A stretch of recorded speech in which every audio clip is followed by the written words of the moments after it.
Hello and welcome to the Crack and Banter podcast with me, Reese, and my co-host Luke Mackay. How you doing, Luke?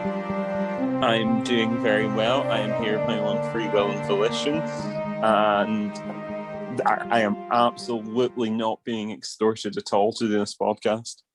How is that your new intro? I did not know that that's what you were gonna say. Look, you can't do this. Actually, no. I like your little curveball introductions you like to throw me sometimes. Spices it up a bit.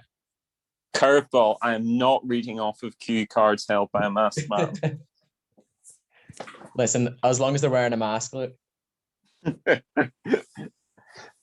Commentary. Social exactly. This is a high satire podcast. But how have you been? How have you been this last week? Yeah, it's been all right. Not actually been terribly busy this week. It's gone in rather quickly. It's pretty much just one of your bog standard lockdown weeks where not much really happens. I suppose what I should actually say is these last 2 weeks, because we had a little unplanned break last week. A break for the listeners, not for us. Last week, some of you may have seen on our socials, we recorded an episode. It was a great episode. I loved it. We did a quiz, well, a couple of quizzes actually. We talked about some hilarious news, and we sadly lost the entire recording. But those are the teething stages of a podcast. We've got a new setup this week, and we're happy to be back. But yes, a well-earned break for the listener, if not us.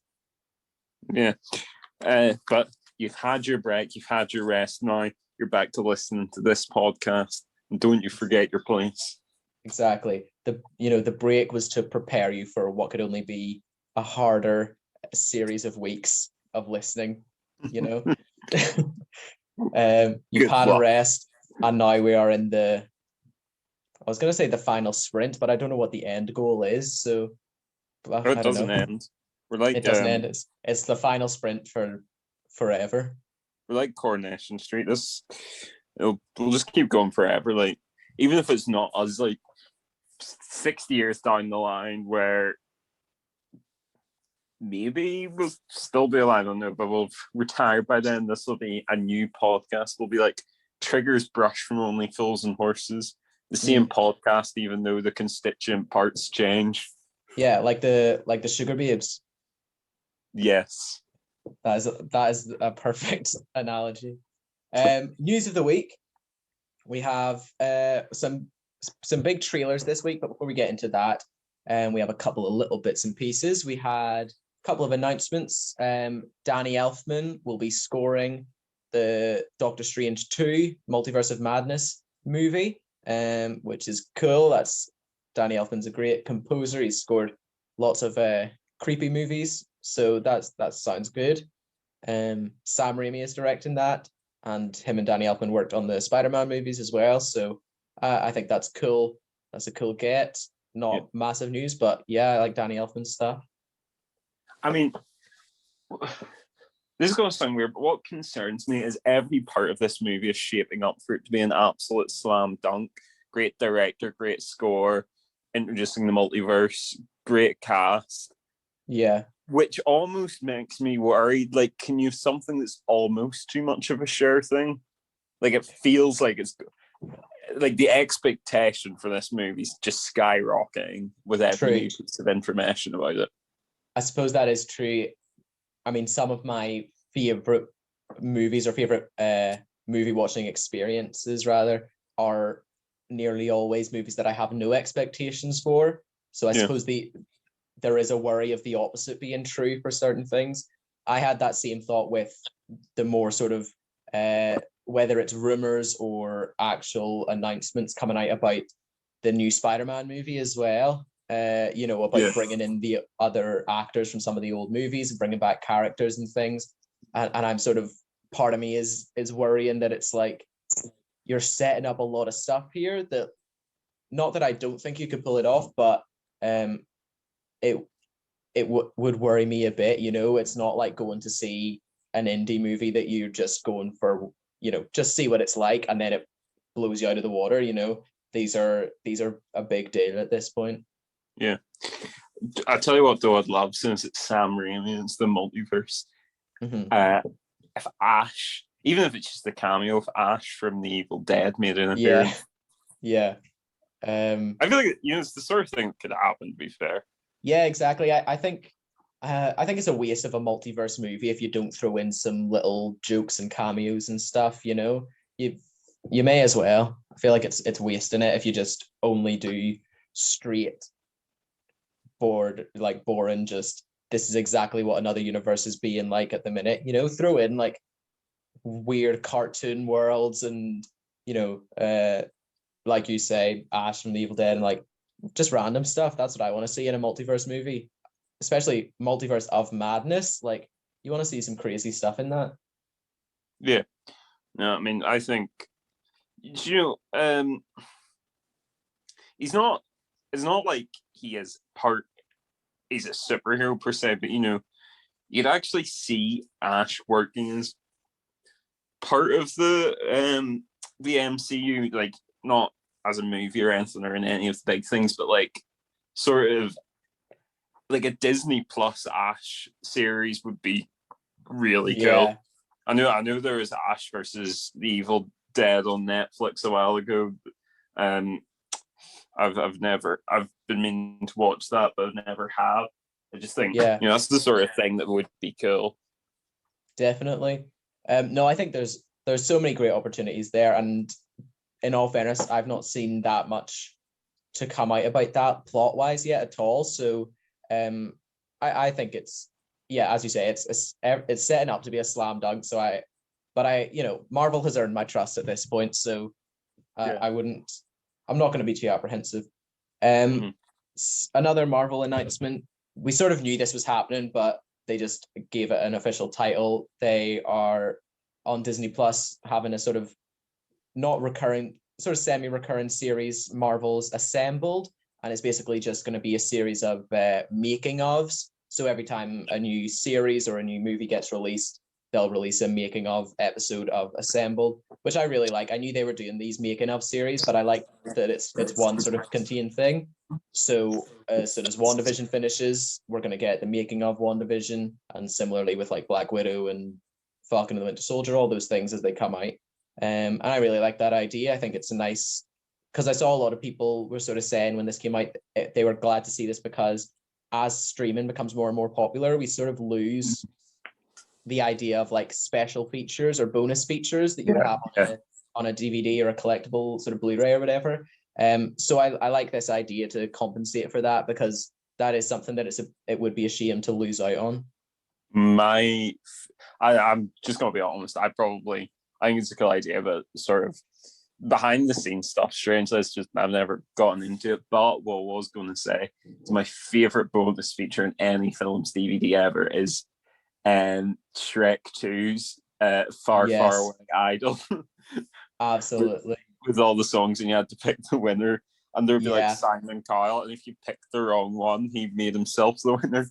It was effectively like a choose your own adventure sort of DVD bonus feature.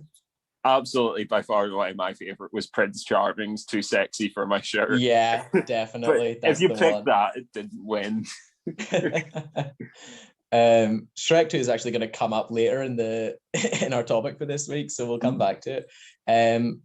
But yeah, last announcement, they're making a Netflix series, Tim Burton, I think, a Wednesday Addams solo series. So Wednesday Addams, obviously from the Addams family, and it's going to be her as a sort of young adult, I think, mystery type show, her solving different mysteries or whatever as she goes through school ? I'm not really sure exactly. I don't know if much has been announced other than Tim Burton and Wednesday Addams, but I think that's a cool enough idea. I'm not like a massive Addams Family guy, to be honest, and Tim Burton is sort of come and go on. I think he's some hits, some misses. Sometimes that tone suits a movie and sometimes it doesn't, Well, when he gets the creative freedom, he usually gets it right. It's more ones where he's sort of beholden to studios, where it's not as good. I mean, in terms of ones that he's been at the helm on, the only one that probably hasn't gone right is Dark Shadows. I thought it was pretty much okay, but I mean, it wasn't up to a standard. But I mean, if you look what he has done, sort of just on his own steam, he did the original Batman from 1986. I'm not say, I'm not actually 100%. No, late 80s. We'll say. I was going to say I don't really know the exact year, but I mean, he's done that. He did. Most people think he directed Nightmare Before Christmas, but he didn't. No, he didn't. No, he wrote the poem it was based on. Is that right? Yeah. Or it was something like that. I think it might have been an executive producer from the film. Yeah. But I think it was pitched as from the mind of Tim Burton. Yeah, that's always one of my little cinema facts. It's a good wee trivia fact to have. I remember someone falling out with me on a Zoom quiz for that because I got that question right and everyone else had Tim Burton written down and someone was absolutely livid. They were like, there's no way that's not a Tim Burton one. And we almost had a little falling out over it, but I was correct. So all's well that ends well. Yeah. He did Beetlejuice.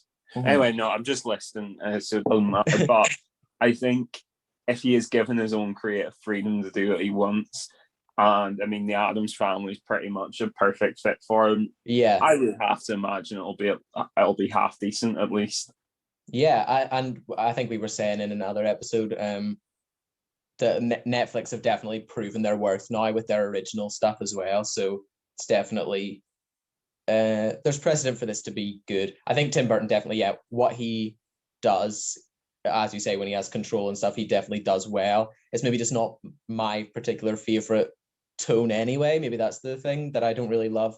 But when he does good movies, he makes good movies, I can't deny that. Although if this comes out and you enjoy it, don't get too attached to it because Netflix will cancel it after 3 series. Yeah, of course. At least with this, it's justifiable because if Wednesday Addams is playing a young adult, 3 seasons of 3 years of high school or whatever, that makes sense. That's justified to end at least. But other big news of the week, we had 3 big trailers this week, so we can get into these a little bit, some more than others. We'll start off with the Mortal Kombat trailer. I'm sure a lot of people have seen this. Luke, did you have some thoughts on this? I did. Oh, I mean, this is really in my bread and butter now. I love the Mortal Kombat games. I mean, I assume most people know what they are, but if you don't, basically, it's about the games are about as simple as you can get. Basically, well, actually, the lore gets increasingly complicated, but the base idea is simple: 2 fighters fight to the death, and once you beat your opponent, you perform what's known as a fatality, which is an incredibly violent finishing move. Just to give you an idea of one, Scorpion, who is the fire ninja in the original Mortal Kombat game, one of his fatalities was to jab out at someone's throat and rip their spine out.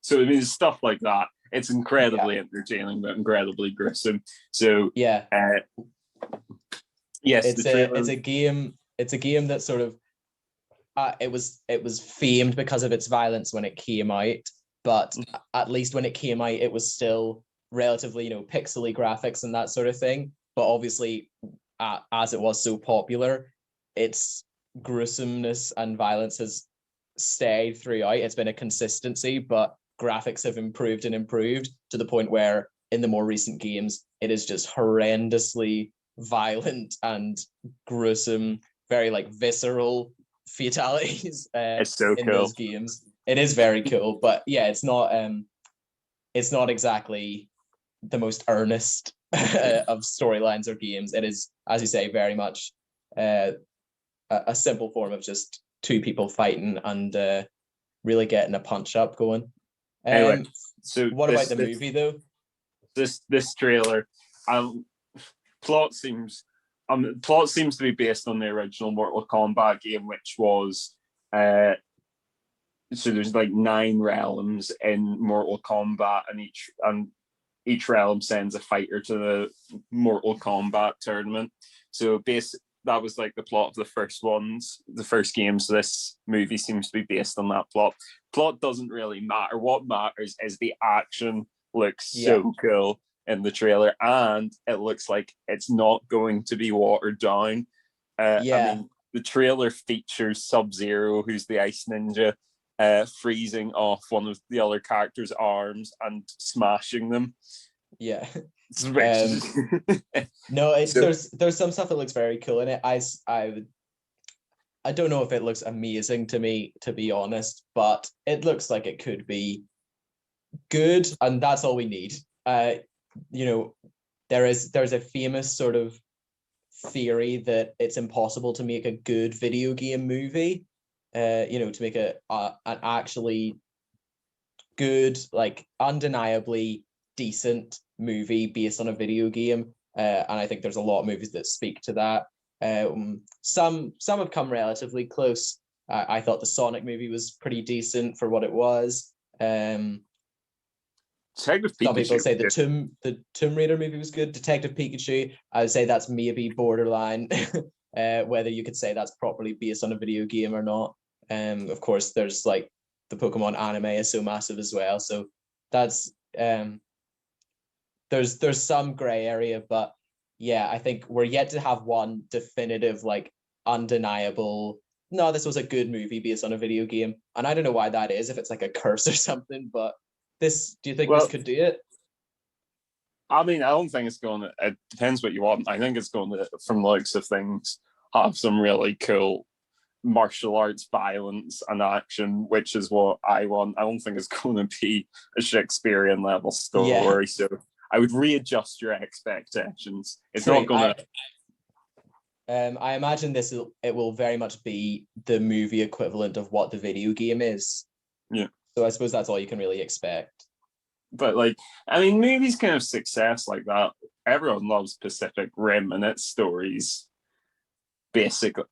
Its story basically boils down to big robots beat the crap out of big monsters.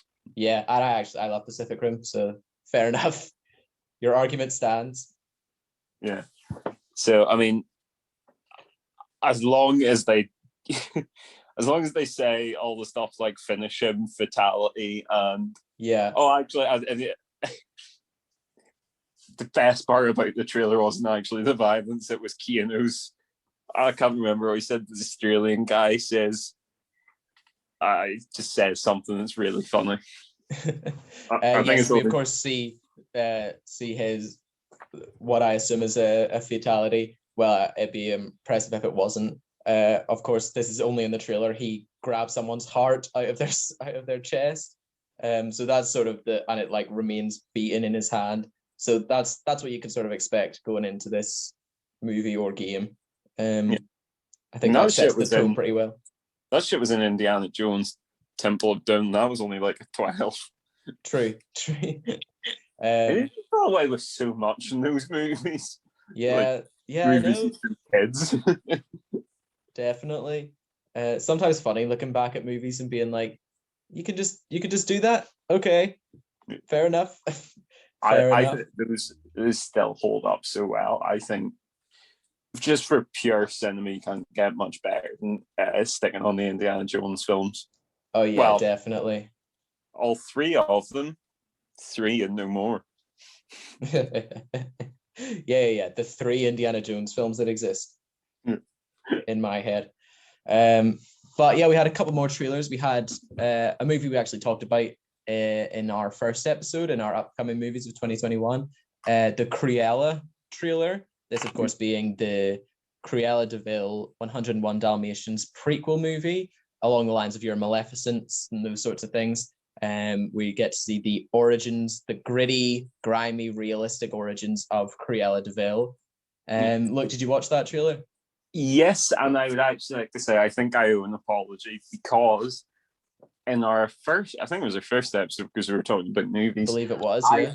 I said that I was completely uninterested in this movie. I believe I now owe the makers an apology because after watching the trailer, I actually am really quite excited about this. I think this has the potential to be very good. Oh, really?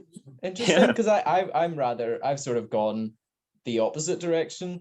Not so much based on the trailer, to be fair. The trailer didn't really change my opinion on it at all. I had the same opinion before and after. I honestly, I think it looks like a good movie insofar as it looks like there's going to be some really great performances, some beautiful setting and shots, just from what we saw in the trailer, interesting storylines. But I spent the entire time, and I think you said this, look, but I spent the whole trailer just saying in my head, this is a woman whose entire character in the 101 Dalmatians movie is driven by the fact that she wants to kill 100 puppies. That's her motivation, And that's a hard thing to unsee when you watch this trailer, to be like, yeah, no, I can get behind her as a cool anti-hero. And I know there's anti-heroes who murder people. Was it not? But that's easier to get behind than Do puppies. you not think it's going to be more like Joker, or it feels weird to compare it to this, but like Taxi Driver, in that they're not even an anti-hero. They're just right, like, it's more about watching her descent into villainy. It's good to be bad. Maybe. I can check from it though. I think I mentioned this. This is just, it is incredibly hard for me to watch this and not think this should have been Helena Bonham Carter as Cruella de Vil. It's like, it's just the most perfect casting. It's like, it is. This is like a role that feels like it was written for Helena Bonham Carter. Like in the original movie, before Helena Bonham Carter, well, maybe she was an actress at the time, but before she was, known for being that role, it still feels like it was her role. She was destined to play it. But I think Emma Stone looks great in this as well. I'm excited to see it, definitely, but I think, as you say, that's going to be hard to shake. I think the dog killing thing pretty hard to shake, and also, I don't know, it feels so like a parody almost, in a sense, like it's like that Oscar the Grouch SNL parody of the Joker movie and stuff. Like, it feels like this is making fun of movies like Joker. I don't know. It's not. I never really like those sorts of movies anyway. These gritty reboots, and I think I really thought we were sort of getting out of that phase. I didn't get the feeling watching it was going to be entirely gritty. I sort of thought it's being played a bit sort of camp almost. It's like campy darkness. It's like, it's maybe more like Beetle just a straight comedy, but maybe something more along those lines, like almost like your Tim Burton Batman and stuff. We were talking about. Kind of tongue in cheek rather than playing it 100% straight. I think if they've done what I've suspected, and it's sort of like just someone reveling in their villainy and playing at a camp, I think it could be very good. I think it's the sort of one that you sort of have to watch it to know. Yeah, true. I think it's the trailer doesn't really reveal much. It's going to be a whole story that you have to watch and sort of see it play through. So yeah, I mean, we're definitely going to watch it. There's no denying. But even if it's bad, I'm not a big 101 Dalmatians fan anyway, so it's not going to ruin that for me at all. I'm not a massive fan of that movie, so I'm happy to watch this. I'm not putting too much pressure on it at all. I think it could be fun. At least feels different rather than the 101st remake. True. Yeah, another definitely. movie by Disney. That's definitely true. I think just it's nice to see different directions and stuff with those characters. So we'll see how it plays out. And that, of course, leads to the last trailer that came out this week. Look, the curse of this podcast, that we never set out to do this. It was never our intention to talk about Justice League every week. However, even including the podcast last week that never got released, the Lost podcast, even in that, we have spoken about Justice League every single week. And right when we thought we had no Justice League news, bam, they drop the Justice League trailer. Zack Snyder's Justice League got an official trailer this week.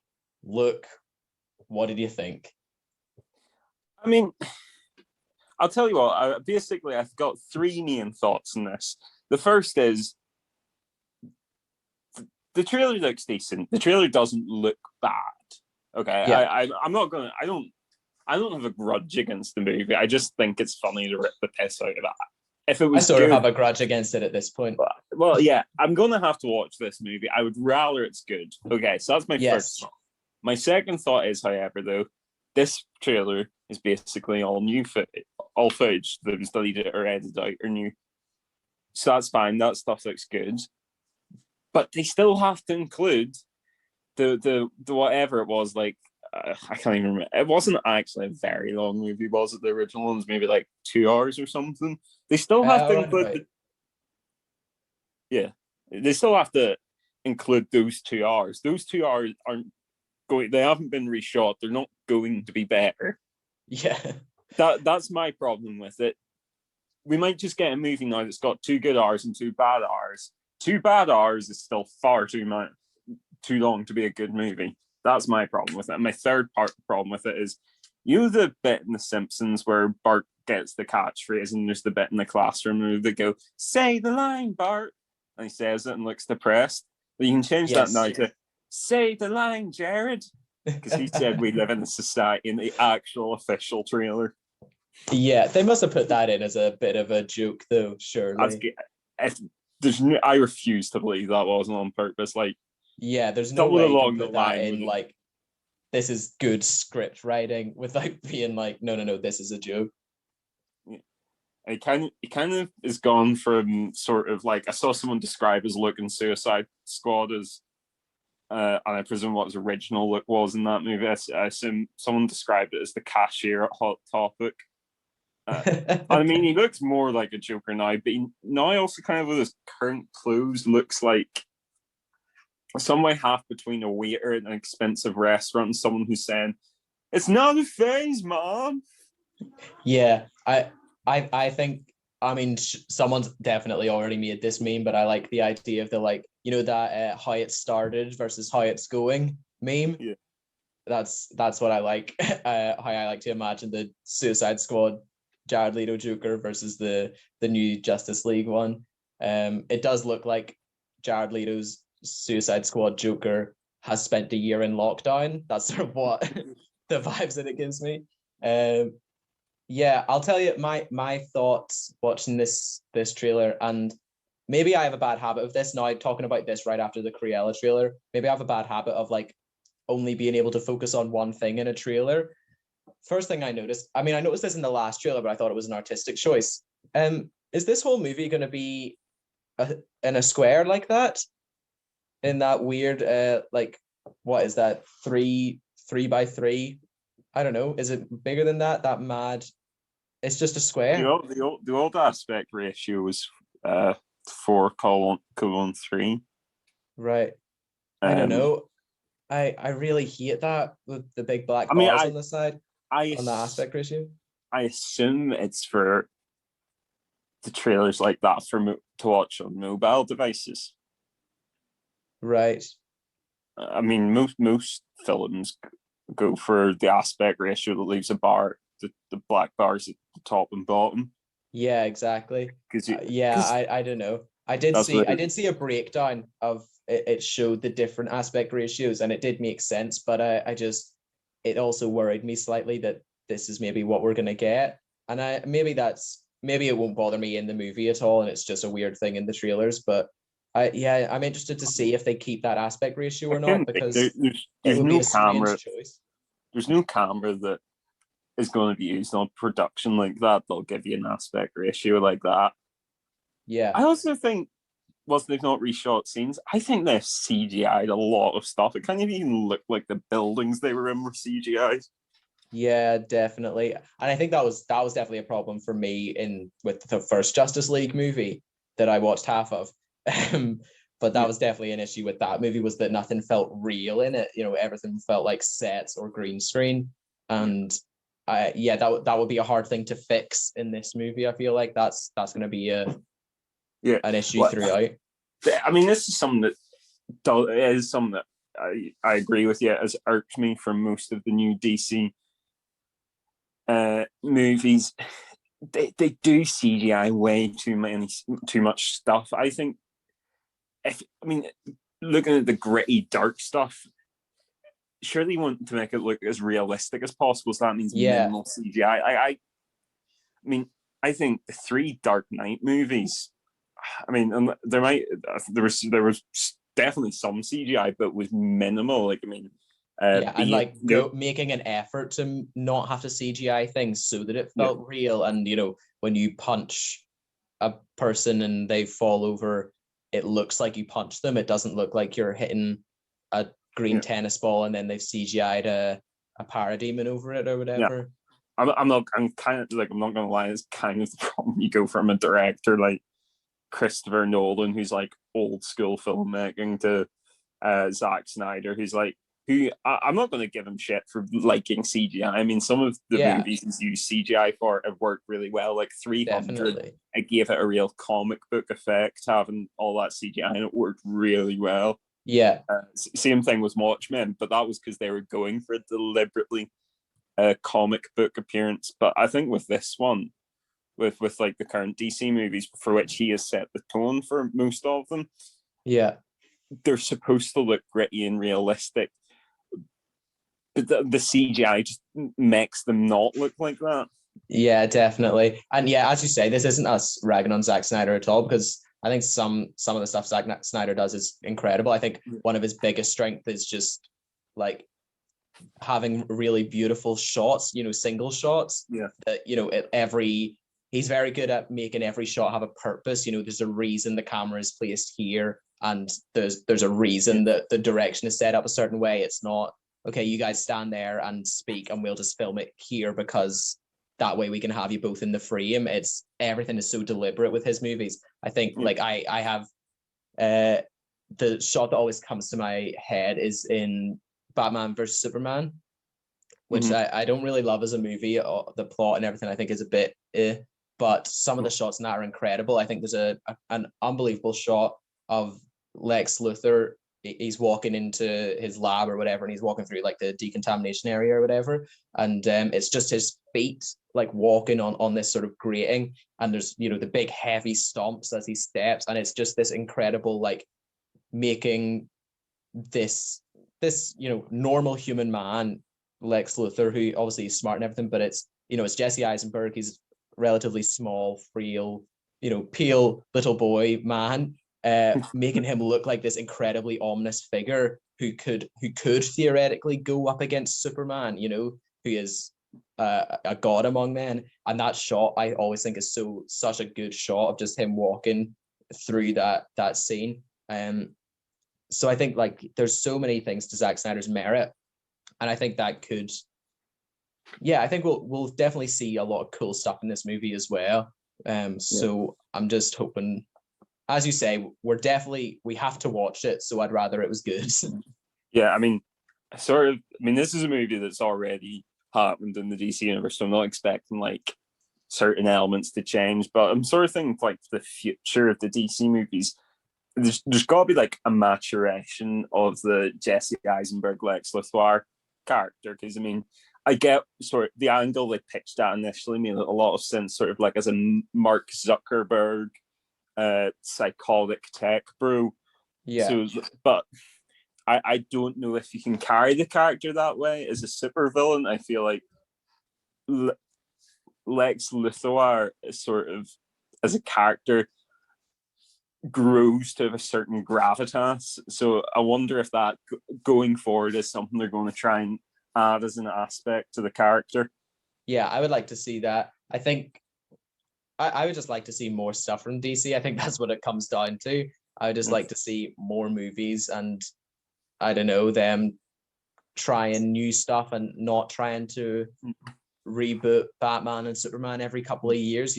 As much as I'm really excited for Todd Phillips' Batman movie. I think that looks incredible. But I don't want them to make any other Batman movies after that, unless they're sequels, if this movie turns out to be really good or whatever. But I don't want them to try and redo Batman in 2 years and then redo the Joker again, because I don't know why there seems to be this idea that that's the only thing that's going to sell. You know, the only reason they did a Wonder Woman sequel is because Wonder Woman, the original, was so well received. But they would have never planned to have done that before. You know, DC have an unbelievable slate of characters in their comic books. You know, some I would say arguably stronger than some of the Marvel characters. You know, comic book wise, and they are wasting them in these movies over and over again, and it's such a shame, because as much as you can argue that yes, Marvel had a head start on DC in terms of like the connected universe and building this big massive franchise, DC did also have the benefit of owning all of their characters. They had, you know, Marvel had very much opened the doors for them to establish, you know, to make comic book movies a thing that people saw, you know, that like the average person, you didn't have to be a comic book fan to go and see. They had so many other things going for them that using that argument of like, well, Marvel had a head start for 5 years or whatever, you know, it's been what, 10 years now since what Man of Steel came out, give or take. You know, DC should have done more than that in that space of time. Maybe it's not 10 years, but it's approaching that. You know, it's been long enough now that we deserve better, I think, than some of what DC has been giving us. I think what's difficult is the level at which you sort of choose to play those movies. Pretty much once you go past the Batman universe in DC, you're reaching superheroes who are ridiculously powerful, like sort of Marvel's characters. There's a lot more weaker characters in terms of their levels of power. Yeah, DC tend to have slightly more fantastical characters and weirder characters and stuff. Yeah. I mean, it's hard to do different types of movies there. Like, I mean, you get a movie sort of in the style of Marvel, sort of like a Captain Marvel movie, where she's like pitched as having a way higher power level than most of the characters, but then like DC on the main Justice League line, you've got 5 superheroes who are all that sort of level. Like, I mean, Martian Manhunter, Superman, Wonder Woman, Shazam, Green Lantern, which makes it harder. And it's like, so then you have to do those movies in different ways. Like, do a Shazam comedic film. Well, to be fair, I know Shazam's always been a bit humorous. But then you sort of have to look at, well, do you have to depower them to do a good movie? Like, sort of early on in the Marvel universe, they kept power levels low. Like, Thor was purposely depowered early on. Captain America is got a decent power level, but it's still within the realms of what's human. And Iron Man has no powers. That's the sort of thing I'm talking about. Whereas the first like 5 DC movies, you already had Superman, Wonder Woman, Aquaman, Shazam, who are all very powerful. Yeah, I think the problem is sort of just not leaning into that. I think you should sort of go, okay, this isn't going to be like Marvel then, you know, and we're going to take this straight to the big leagues, you know, we're going to go straight away. Because the other thing is, these characters have still existed in comic books for 60, 70, 80 years now. So they've fought hard people before, you know, you've got stuff to get behind them there. But yes, I think there is a problem there of trying to make it, I don't know, relatable or grounded stories and not trying to go too crazy right off the bat. So I think that is definitely a problem.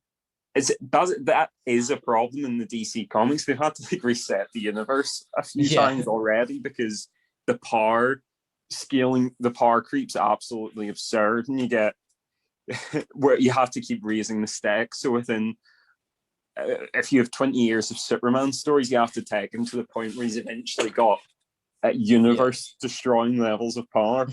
Whereas, that is true. You can get the same thing in Marvel, but it generally tends to be more controlled. Yeah, I think, I don't know, I just want to see more stuff from them and see them take those crazy steps, or I don't think they need to necessarily have a big connected universe. I think just more stuff, I think, to be fair, there is a reason why like Marvel's not introduced, and they will eventually, but I think there's a reason why they've not introduced characters like Galactus and the Silver Surfer, and well, obviously because they were off in the wonderful world of Sonium, whatever, or Fox, I can't remember. But I mean, the most powerful Marvel characters have not been anywhere near the MCU yet.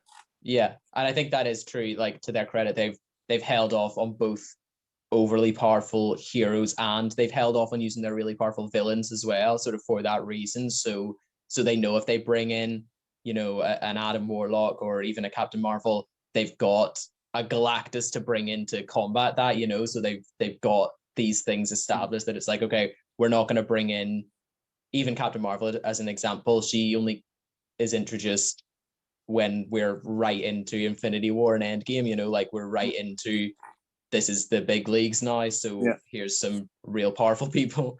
I mean, they're going to have a hard time sort of like managing the Eternals level of involvement in the MCU, because I mean that's bringing in several characters who are all on the same power level as Thanos. So I think it is good to sort of have these separate conflicts going on, so you can justifiably be like, oh yeah, no, they do this, and that's why they can't help out when there's a random little cat stuck in a tree or whatever. Have the different people sort of playing it at their level. But anyway, we've dwelled on the Justice League for long enough. Hopefully next week we'll have no Justice League news. We'll see how we get on. We'll definitely get mentioned somehow. And we're flagging off the Flash. But that does lead into our topic for this week. We thought this week we would talk about the best and our favorite movie soundtracks. I'll put a disclaimer right now before we even get into it. There will be some discrepancies here between what constitutes a soundtrack versus like a score, or if it's like a musical and there's songs in it or whatever. There's maybe some, I don't know the exact definitions between each of those. So if we make a mistake, we don't really care that much. Mm-hmm. So make of that what you will. But yeah, some great soundtracks. I have a couple of my own favorites, and then we have some, I would say fan submissions is generous, some submissions from our friends that we have been told. They're fans of the show though. So well, let's not involve them in anything we don't want to be in. True. We'll not implicate them too early. Yeah. But we have some audience suggestions, we'll say that as well. So Luke, do you have a favorite soundtrack, or a soundtrack that you think is really great? I just need to be clear, we're not involving musicals here. I've sort of written that musicals go without saying, sort of. Yeah. It would be unfair to include, of course the music in a musical is going to be good. They are going to have a lot of great songs in them. So musicals, that's an episode in itself, I think. Okay, just because I'm sure you'll have gotten most of his, I'll try to at least start with not mentioning any of John Williams' ones. So okay, yeah. I would say, I think there's obviously one big number on it that everyone knows, which makes it great, but I think Pirates of the Caribbean might be one of the best soundtracks of the past 20 years. It is definitely a great, especially as you're saying, one of the more recent ones. That's going to be like a go down in history kind of soundtrack. I think there's some great songs in that. I was listening actually to a lot of different movie soundtracks and songs from movies, preparing for this. And obviously, as you say, there's the famous one, He's a Pirate, I think it's called. That's the Pirates of the Caribbean song. But I was listening through a couple, and there's one song, I forget the name, but it's something to do with drinking, drink up me hearties or whatever. And I was just unbelievably impressed by the ability to make a song sound drunk and sound like it's swaying side to side. There's no singing in the song. It's not like a person singing and sounding like they're drunk or slurring their words or anything. It's just violin and mandolin or whatever it is, and it sounds the song sounds drunk. And if you've seen Pirates of the Caribbean, I'm sure you know what bits I'm talking about. All those little bits where someone is swaying back and forward and they're doing something stupid, or they have been drinking or whatever. Like to achieve that in a song is so impressive, because I think obviously it's established that songs can make you feel things. There's so many songs that make you feel uplifted, or they're intense, or they're strong and powerful, but to have a song sound drunk and sort of tipsy and silly and woozy, it's like it's a really unique kind of thing to listen to. So I was just so impressed by that. But yeah, Pirates of the Caribbean is a great one. Yeah, actually interesting. I can't remember the exact details because it was a while ago I read this, but Captain Jack in the Pirates of the Caribbean movies, people assume a sort of walking style on land is because he's permanently drunk, whereas apparently it's an effect for I sailors. I saw this. Yeah. If to walk in with the boat rocking inside to side, you have a different real like stance. I saw that as well. That's really interesting. Yeah. So I can't remember the composer's name. Do you have it there? I do not have it written down. I'm sorry. It's not Hans Zimmer? No. I don't actually think it is, because I thought it was Hans Zimmer or Danny Elfman, but then it wasn't. Hang on a second. Start. Of course, I'll do your first one, and I'll look it up. Well, staying along the same lines of what I would call scores, so original music for a film rather than putting pre-existing songs into your movie. A lot of these are just classics. I've got Star Wars, obviously, is just a massive one. Star Wars, Lord of the Rings, Harry Potter. I can just kind of do all of those in one because they're just all incredibly classic and famous pieces of music. But I think there's some great scores in there. Star Wars is a standout for me. As sort of, I think any Star Wars fan, the soundtrack or the score is always just such an impressive thing.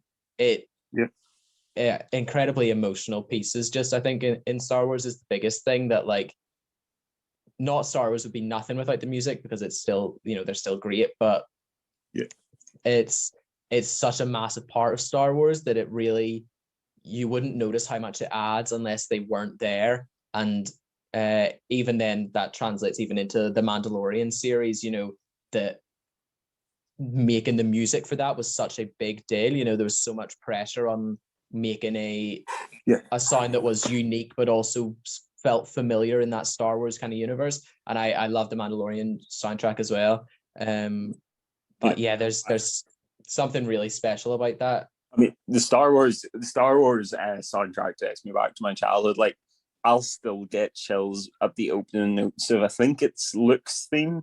It's the one that's like it's the slower version. It's like the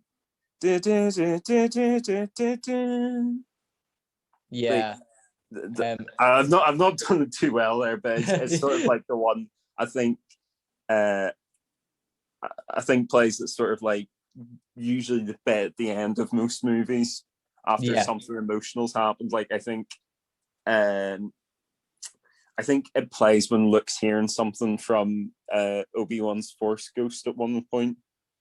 It just always gets me a bit, because then it starts off slow and then it sort of crescendos into the full orchestra ensemble. It just always gets me. There are so many great songs in Star Wars. I think so many standouts. That's one. Jewel of the Fates always, is a big one from Phantom Menace.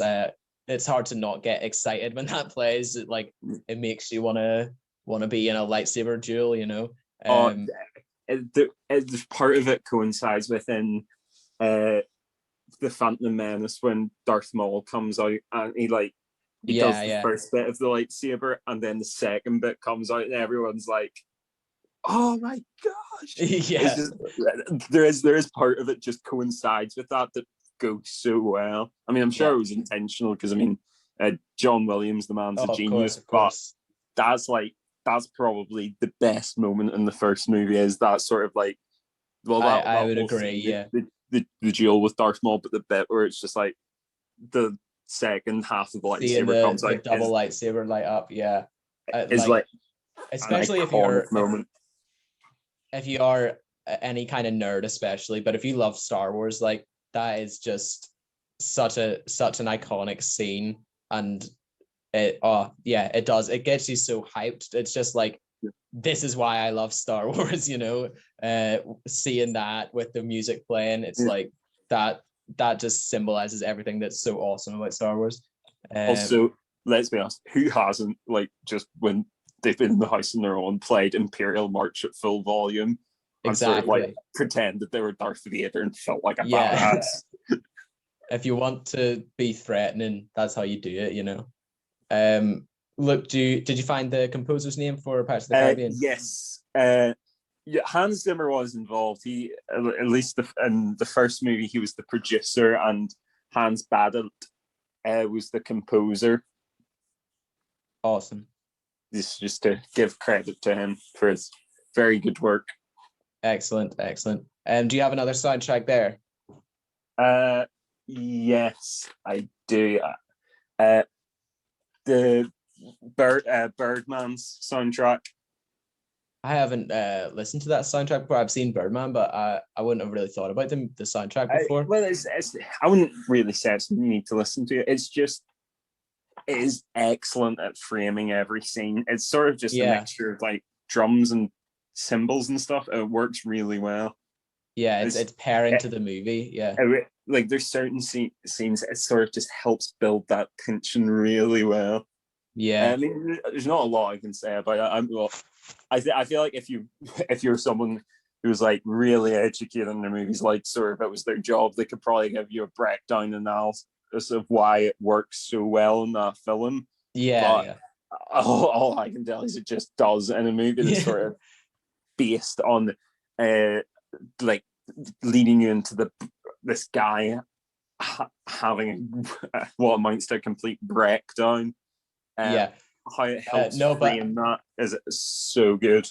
As you say, you don't always need to be able to explain, I think you said in another episode, you don't need to know why something's cool to know it's cool. If you knew why everything that you thought was cool, you'd only think half as many things were cool. There's sort of riffing on a David Mitchell quote there, but you don't always have to explain why something works. You'll know it when it works, and as you say, when it does, it doesn't need to be explained. Yeah. I just wanted to check the name, so I got it right. Yes, so Birdman was Antonio Sanchez, and it's described as solo jazz percussion and extended segments of classical music taken from various composers. I wouldn't listen to it individually, but if you watch the movie, I feel like you'll understand why it works so well. It is a very good movie, a bit out there, but I really enjoyed it when I watched it a few years ago. Yeah, no, I've seen Birdman. I know it's great. I just, I didn't think about that until you said it there about the music pairing so well with it, but it makes a lot of sense. I'll move us away from sort of original scores into more soundtracks with just songs, songs that have been put into movies. This is sort of my go-to favorite soundtrack whenever I get asked this question. This was also suggested by a few people, but Into the Spider-Verse, an incredible movie for one, but the soundtrack is just so good. I'm a big like hip hop fan, and there's just some incredible hip hop and rap on that album.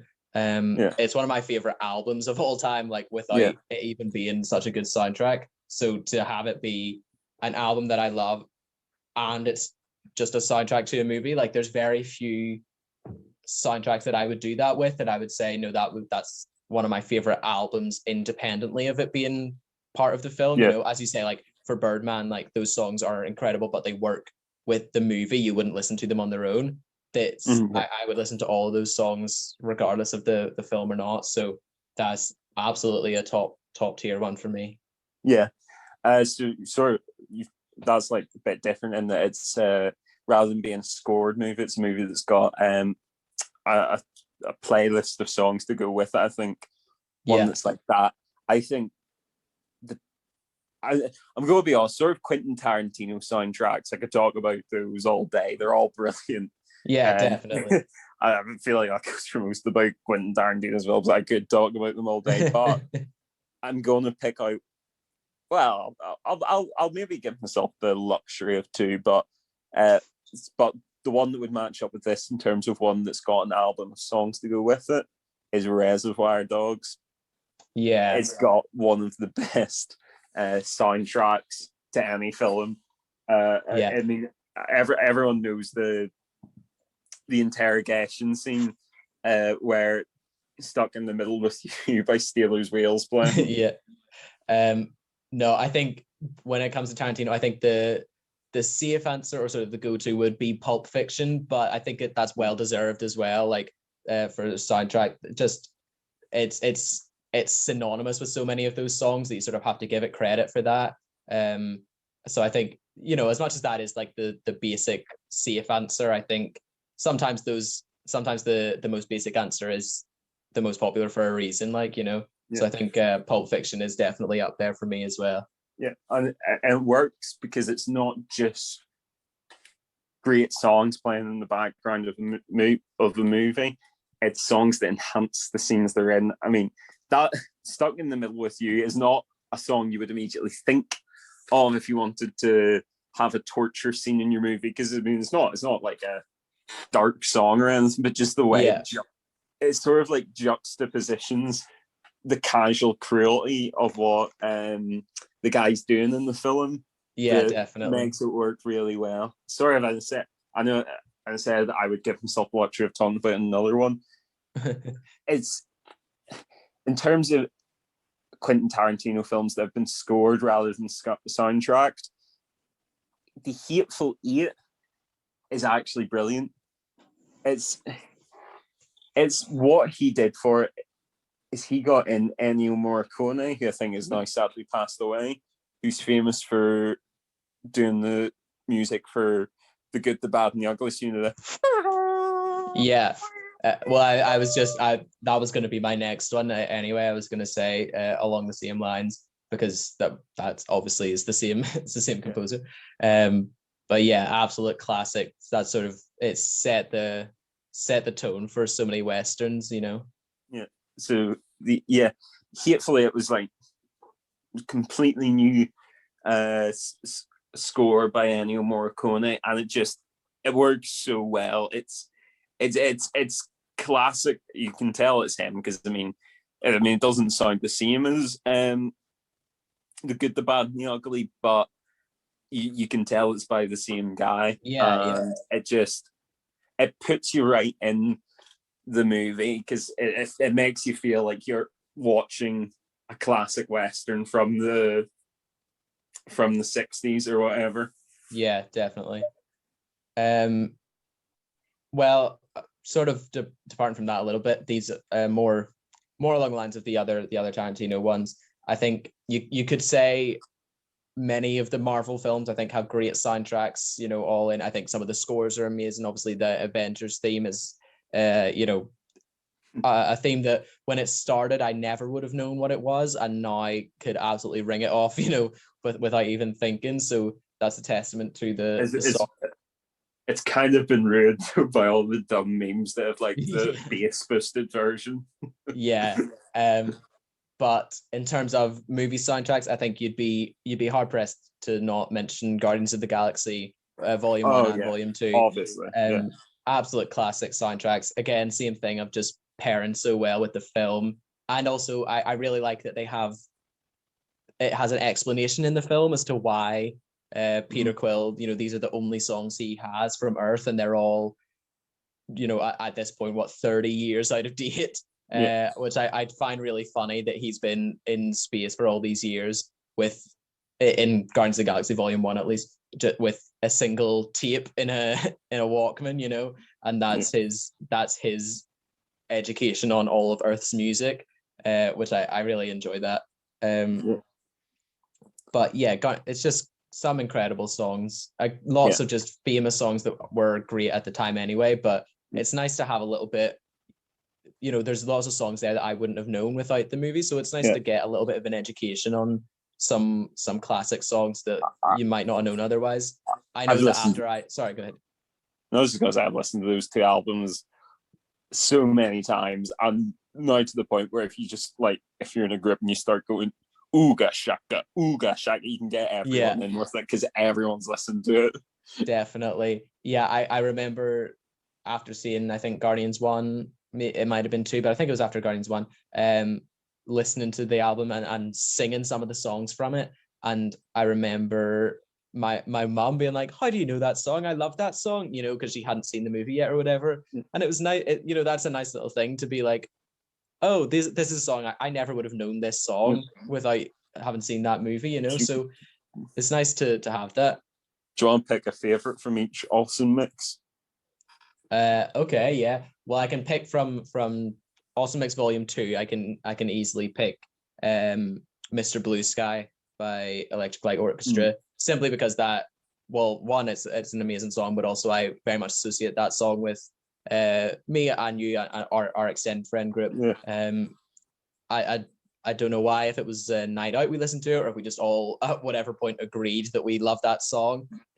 But we have that connection with our friend group and that song, so that would definitely be my favorite from 2. I think 2 I would have to go with Brandy, You're a Fine Girl by Looking Glass. I love those songs that tell a story. I mean, it's really catchy as well as that, but it's just so much fun to sing. Yeah. And the emotional weight it carries in the movie as well. Definitely. I like, again, same as what I was saying, but I like that they incorporate the songs into like the story as well. In the first one, I'm definitely going to forget something here and I'm going to be raging. I'm going to say Come and Get Your Love. Ooh, yes. But I feel like I'm missing something, but I'm going to say that for now because that's what's in my head. So that's going to be my go-to. I was going to pick that because I love that one as well. So I'll go for, I know I've already talked about it, but Hooked on a Feeling. And that song, it started at first scene of the movie, and I just knew that scene, I'm going to love this movie. Yeah, definitely. I think those are just great movies without that as well. But it's so nice when a soundtrack is just has a lot of purpose behind it, and you can tell it's deliberate choices from a director to be like, no, these are the songs, it's for a reason, and it's going to make the movie better. Like that, I just really like that sort of attention to detail in a sense. Yeah, I'm going to drop one here, and I think you must have it written down. If you've not written it down, it's because you've forgotten about it, because I know for a fact you love it. And I thought, well, I love it. This soundtrack to this, my dad loves it, my brother loves it. I think everyone who's watched the film loves it. Baby Driver. Oh yes, absolutely. I actually didn't have it written down, but I think I just had it in my head to say. Yeah. But yes, that is just a great soundtrack as well. It does give me similar vibes to Guardians of the Galaxy in that sense of, it's him listening to the music and stuff, and it's all just really, really purposeful, almost choreographed. Some of the scenes, that scene where he goes to get the coffee comes to mind, and it's everything is kind of, it's almost done to the music. It's almost like shot to the music. I love like that. the car chase at the opening one with the song by Bell Bottoms. It does actually feel like it's. I don't know how a car chase can be at the same sort of BPM as a song, but however it was. Yeah.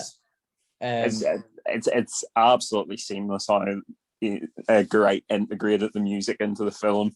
Yeah, I do. I love the Baby Driver soundtrack, and again, it's like that mix of both a great soundtrack and also just excellent use of that soundtrack as well. Like just amplifies it so much.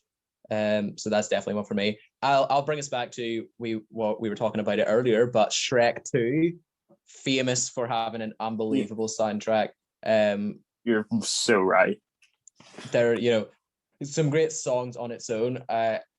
Obviously, Shrek 1 has All Star by Smash Mouth, so not excluding that, Shrek 1 definitely deserves an honorable mention, but Shrek 2 just went above and beyond. It was, I like to use this phrase a lot, but I get particularly impressed by things that have absolutely no need to hit as hard as they do or to be so good.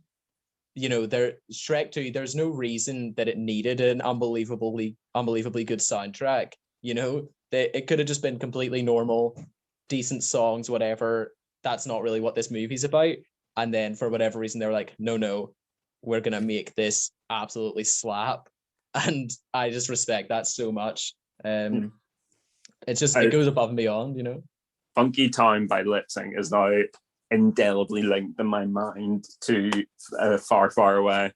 Yeah, I'm the exact same, I can't hear that song and not think of that. I think the version of I Need a Hero as well, or Holding Out for a Hero, sorry. I think it absolutely, it honestly, it puts Bonnie Tyler's original to the test, not to say that Bonnie Tyler's isn't great, but if I had to pick one to listen to at a party, I don't know which one I'd pick, it's hard to match the vibe. So that's to get a cover that is on par is really impressive. The simple fact of the matter is the fairy godmother is a bad bitch. Exactly. I mean that in the best way possible. That's what it comes down to. She is a queen. She may be a godmother, but to me, she is a queen. And it's undeniable. Accidentally in Love as well. I mean, it's just one of my all-time favorite songs. I just love Antonio Banderas and Eddie Murphy singing Livin' La Vida Loca as well. That's sort of the end credits of the movie. It's just so good. There's nothing. It just doesn't miss. That soundtrack does not miss.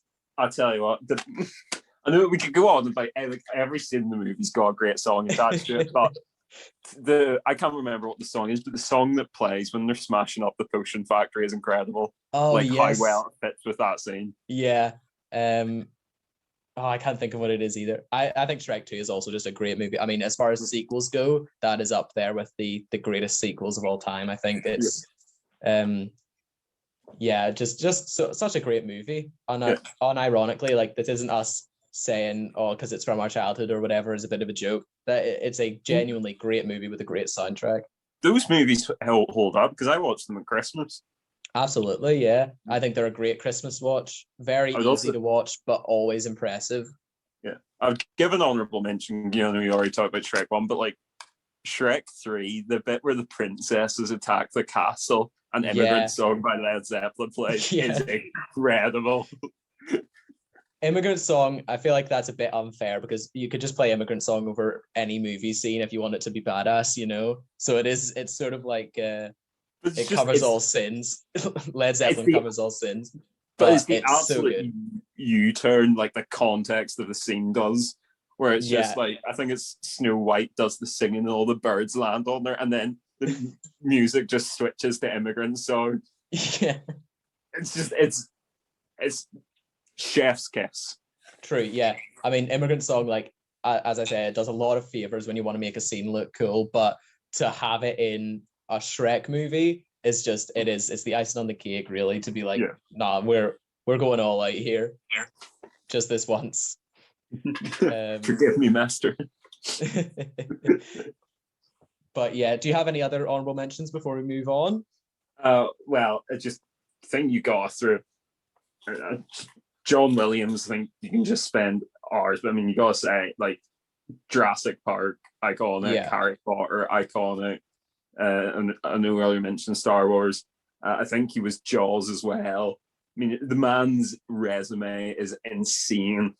True. I would say that, like, for my list coming up with these, I was definitely looking more as like soundtracks as a whole. But I think we could do another episode about iconic individual songs, individual pieces, like you say, Jurassic Park, Jaws, all those sorts of things that are just Back to the Future, I think, is one as well. E.T. as well. The man, he's undoubtedly the GOAT. Like, I mean, Yeah. there's no comparison. Like, I mean, Hans Zimmer, Danny Elfman's all brilliant at what they do, but I feel like even if you ask them, they would say who's the best of all time. They would say John Williams. I think I sometimes like to say I prefer Hans Zimmer just to be contrarian, but then once you hear some of those John Williams pieces, you can't. It's hard to deny, you know. I also think absolute credit where it's due. You know, we've done nothing but praise these soundtracks tonight. I think there's just some great. I think someone who deserves two guys who deserve a mention because they also directed their movies as well as scoring them. Alfred Hitchcock and John Carpenter would compose the scores and I didn't know the orchestra for their movies. I think so. Like, they're John Carpenter did the Halloween theme, which I think's I can't quite remember exactly how it goes, but I mean, if you heard it, you would know it. It's a very famous piece of music. It's like it's kind of like video gamey almost, if you sort of know what I mean, like the sort of beeping sound.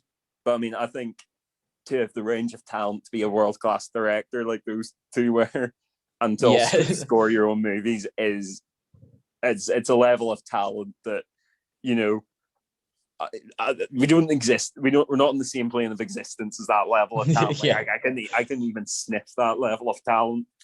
Yeah. Hey, look, we do this podcast, you know. Yeah, I mean, Alfred Hitchcock have a podcast? No. He died many years before podcasts were a thing. Joke's on you, Alfred. I wrote the theme for this podcast, you know. So as far as I'm concerned, Alfred Hitchcock is one step behind me, and it's going to be hard for him to catch up. So goes without saying, I am better than Alfred Hitchcock. That's what I'm getting at. Okay. Alfred Hitchcock never made a fart joke on Spotify. Not even once. Not even once. So I've done it loads of times now. Make of that what you will. I'm not saying we're better, but you know, it's the parallels draw themselves. Anyway, that was really fun. I think there's great soundtracks out there. If you take anything away from this, it's that we love some music in a movie. But that leads us into our next segment, which is Have You Seen This? I've watched a couple of things this week. I'm not by any means going out of the ordinary here, Luke, but have you seen The Office? I think I'm going to surprise everyone here and say I have not seen The Office, and I know that puts me in not even the minority of people who like watch TV, just the minority of people generally.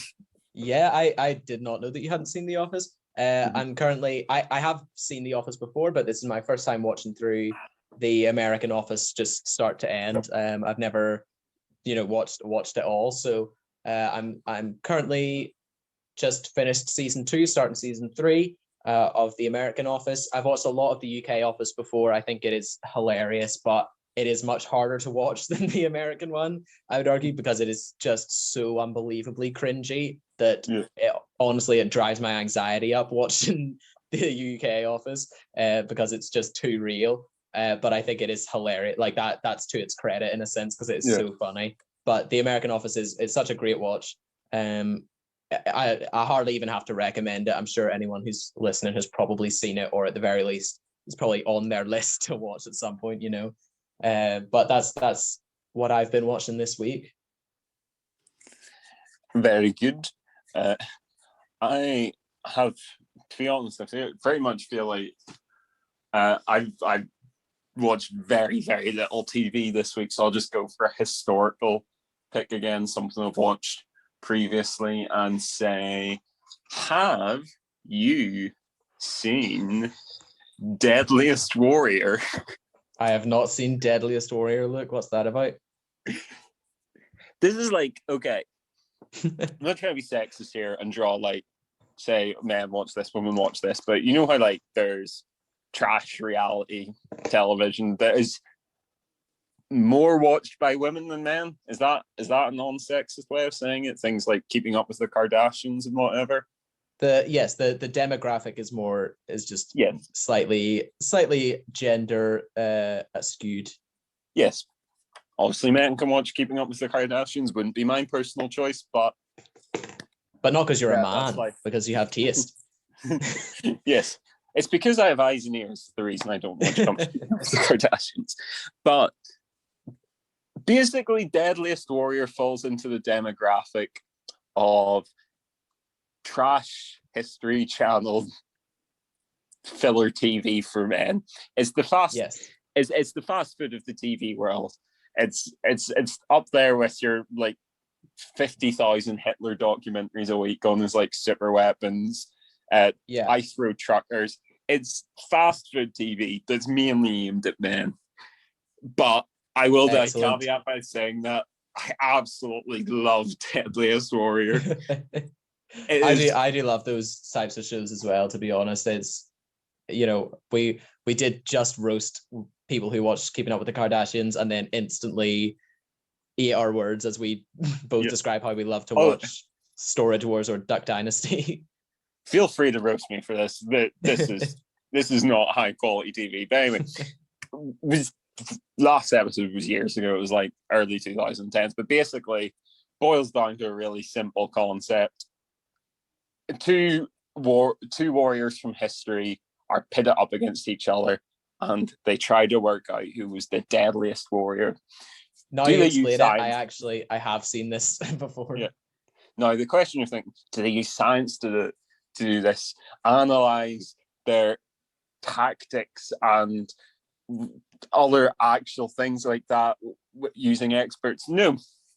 They get their weapons out and use them on mannequins and big carcasses and gel torsos, and it is bloody fantastic. So I'll give you an example of an episode. William Wallace versus Shaka Zulu.